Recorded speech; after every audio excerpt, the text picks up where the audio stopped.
এই জয় নিঃসন্দেহে শুধু আমার একার নয়, সবারই।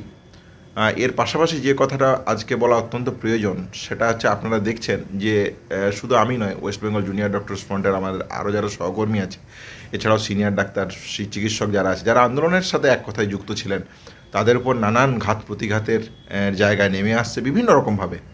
এই লড়াই সবাইকে সাথে নিয়ে ঐক্যবদ্ধভাবে চলবে।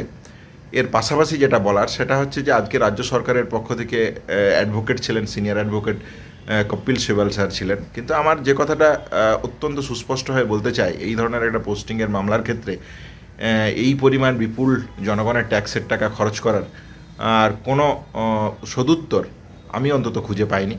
আশা করব বাংলার মানুষের কাছে রাজ্য সরকার এর পূর্ণ সদুত্তর দেবে। হাইকোর্টের পর এবার সুপ্রিম কোর্টেও স্বস্তি অনিকেত মাহাতোর, এবং আপনাদের জানিয়ে রাখবো এই খবর, হাইকোর্টের পর সুপ্রিম কোর্টেও এবারে স্বস্তি পেলেন অনিকেত মাহাতো। অনিকেত মাহাতো মামলায় সুপ্রিম কোর্টে ধাক্কা খেল রাজ্য সরকার। কলকাতা হাইকোর্টের রায় বহাল রাখল সর্বোচ্চ আদালত। 2 সপ্তাহের মধ্যে আর্জি করে পোস্টিং দিতে হবে অনিকেতকে। রাজ্যের আর্জি খারিজ করে জানিয়ে দিল সুপ্রিম কোর্ট।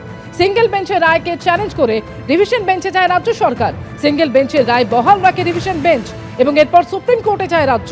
আর এবার রাজ্যের আর্জি খারিজ করে ডিভিশন বেঞ্চের রায় বহাল রাখল সুপ্রিম কোর্ট। 871 জনের মধ্যে 869 জনের ক্ষেত্রে এসওপি প্রযোজ্য হলো, 2 জনের ক্ষেত্রে এসওপি প্রযোজ্য হলো না। বিস্ময় প্রকাশ বিচারপতির। বাকিদের পোস্টিং মেধাভিত্তিক হলে অনিকেত মাহাতোর নয় কেন, প্রশ্ন আদালতের।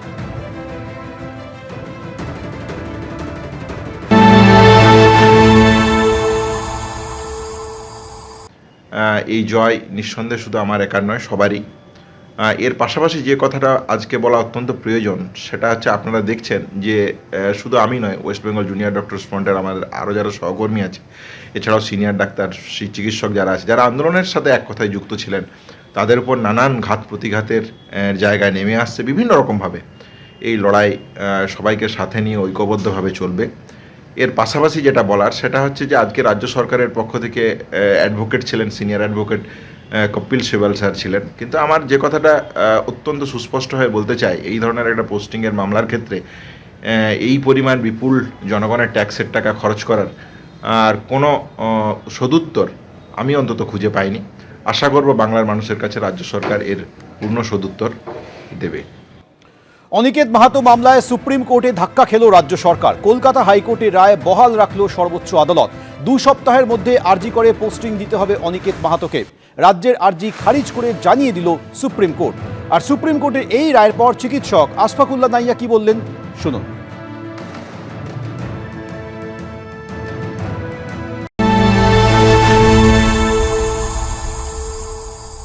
এই যে অন্যায়ভাবে একটা নজির তৈরি করতে চেয়েছিল রাজ্য সরকার, যে আমরা চাইলে যা খুশি করতে পারি, মানে আমরা যদি মনে করি কারোর পোস্টিং নিয়ে এখানে সেখানে দিতে পারি, কারোর কোনো মেধার কোনো ভিত্তি থাকবে না, কাউন্সিলিং এর কোনো ভিত্তি থাকবে না, সিস্টেমের কোনো ভিত্তি থাকবে না, মানে আমরা সিস্টেমের উপরে, এই অন্যায় যেটা একটা প্রতিষ্ঠা করতে চেয়েছিল, সেটা মহামান্য হাইকোর্ট এবং মহামান্য সুপ্রিম কোর্ট থেকে একটা ধাক্কা দিয়ে রাজ্য সরকারের এই যে অহংকার, এই যে উদ্ধত্ত, সেটাতে আমার মনে হয় একটা কোথাও থামার একটা সিগন্যাল দিল, আদেশ দিল এবং হচ্ছে একটা দিশা দেখালো।